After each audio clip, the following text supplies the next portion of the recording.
यानंतर बघूया जिल्ह्यांच्या बातम्या।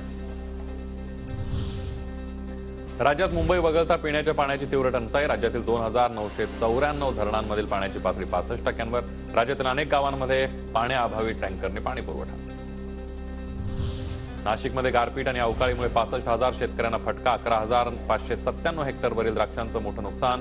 द्राक्ष उत्पादक शेतकरी अडचणीत। राज्यात येत्या 48 तासांमध्ये थंडीची तीव्रता वाढणार। अरबी समुद्रामध्ये चक्रीय स्थिती तयार झाल्यानं थंडीची तीव्रता जाणवणार, हवामान विभागाचा अंदाज। 24, 25 आणि 31 डिसेंबरला दारूची दुकानं रात्रभर सुरू ठेवण्यास परवानगी। सकाळी 10 ते पहाटे 5 वाजेपर्यंत दारूची दुकानं सुरू राहणार, राज्य सरकारचा निर्णय। अमरावतीमध्ये 2000 संत्रा उत्पादक शेतकरी पीक विम्याच्या प्रतीक्षेत। शेतकऱ्यांना अद्यापही 6 कोटी रुपयांचा संत्रा फळ पीक विमा मिळाला नाही। कृषी विभागानं हात झटकल्याचा शेतकऱ्यांचा आरोप।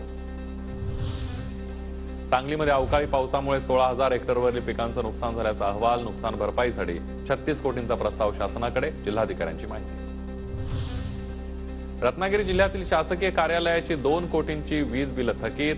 नगर परिषदेचे 57 लाख थकीत वीज बिल, तर शासकीय महिला रुग्णालयांचं वीज बिल 29 लाखांच्या घरात।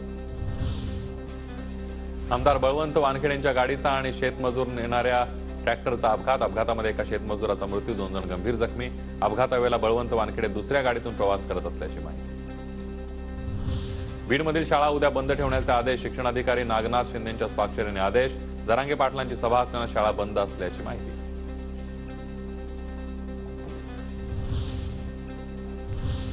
यानंतर बघूयात मुंबई आणि पुण्यातल्या बातम्या।